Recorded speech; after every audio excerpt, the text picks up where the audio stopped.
konteks ini kita tidak membahas tentang perdatanya, tapi yang menjadi persoalan dalam perkara ini adalah tindakannya atau perbuatannya. Maka ada yang dengan istilah perbuatan melawan hukum atau perbuatan pidana. Nah, tindakannya ini yang menjadi pidana gitu. Ya, kalau mungkin proses, mungkin dari awal kita membeli kendaraan, menggunakan jasa perusahaan pembiayaan dengan segala persyaratan telah kita penuhi, iya itu sah-sah saja. Tapi tindakan mengambil paksa atau dengan bujuk rayu itu adalah tindak pidana.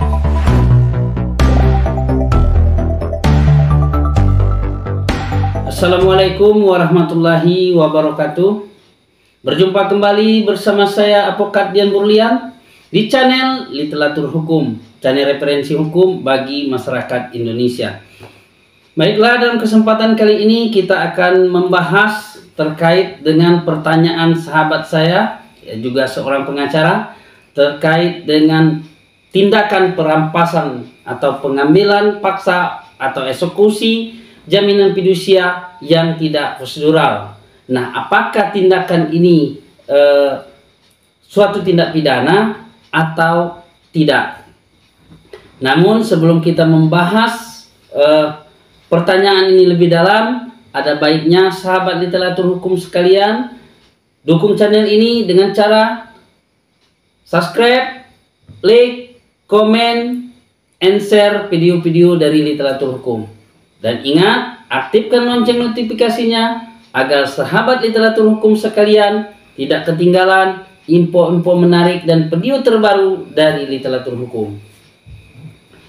Baiklah, sahabat literatur hukum sekalian, ada sahabat kita bertanya, dia punya klien atau ada seorang konsumen yang mendatangi dia mengatakan bahwa kendaraan roda 2 miliknya diambil paksa oleh debit kolektor atau bahkan oleh orang leasing itu sendiri, oleh dari perusahaan pembiayaan itu sendiri, di mana mengajukan surat perintah penarikan atau perintah pembawaan kendaraan dari rumah konsumen ke kantor dengan surat perintah yang tidak ditandatangani oleh manajer.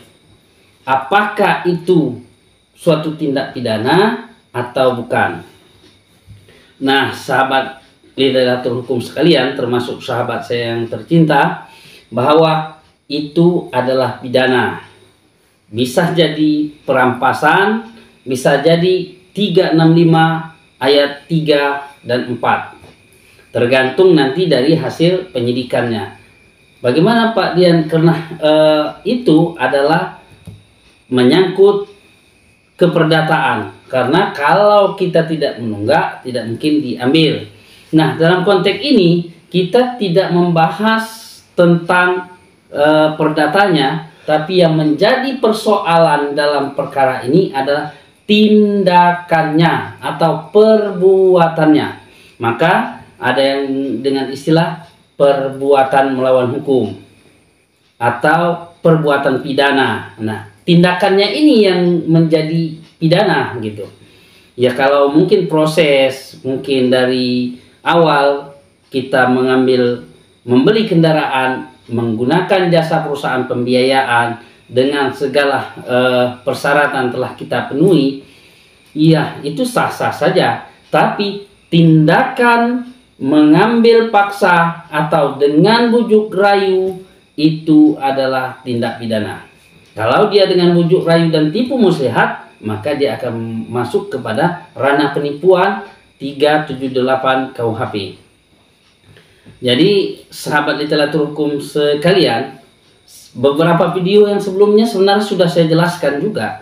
Apapun alasannya, melakukan eksekusi jaminan fidusia dengan cara paksa atau menggunakan jasa debit kolektor itu adalah inkonstitusional, artinya bertentangan dengan hukum atau lebih jelasnya itu adalah pidana.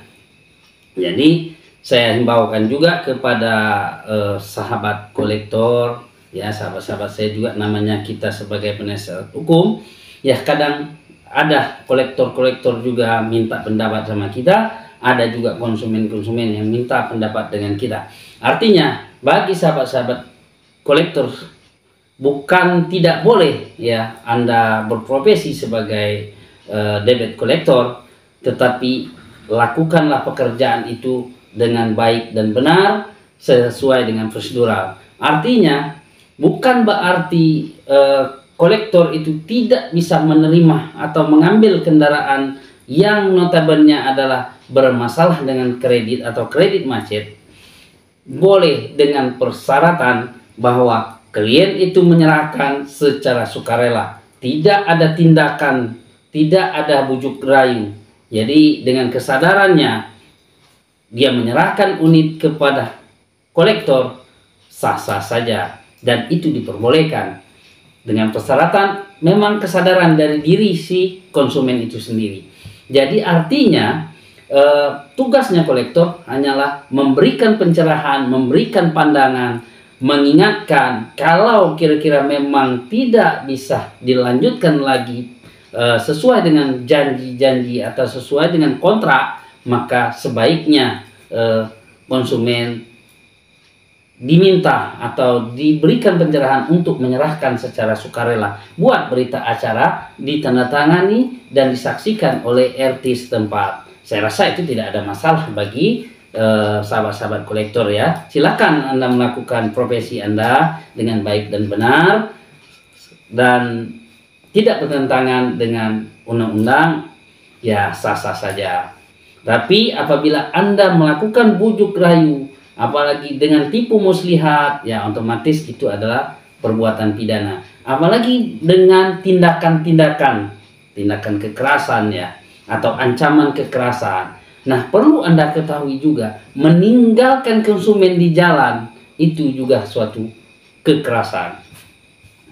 Jadi menjawab pertanyaan dari sahabat saya tadi bahwa itu diambil oleh internal atau diambil oleh perusahaan itu sendiri atau karyawan dari perusahaan leasing atau dari salah satu perusahaan leasing dengan tanpa tanda tangan manajernya, tapi dia menunjukkan surat tapi surat itu belum ditandatangan, artinya itu tidak sah karena delegasi tersebut atau tugas tersebut belum resmi dan belum sah. Jadi apa yang dilakukan oleh yang menarik atau yang membawa atau yang menyita kendaraan tadi, membawa ke kantor leasing, itu adalah tindakan atau perbuatan pidana. Jadi silakan sahabat laporkan kepada kepolisian, baik itu Polsek, Polres, dan Polda. Nah, dari sahabat saya ini bilang, tapi mereka kan sudah bekerja sama semuanya, jadi sulit sekali membuat laporan. Jadi itulah tugas Anda sebagai pengacara. Tugas saya sebagai pengacara memastikan bahwa klien kita mendapatkan hak-haknya sesuai dengan hukum yang berlaku. Dampingi saja. Tapi kalau juga ditolak oleh kepolisian yang jaga saat itu, ya kita minta alasannya, apa alasannya.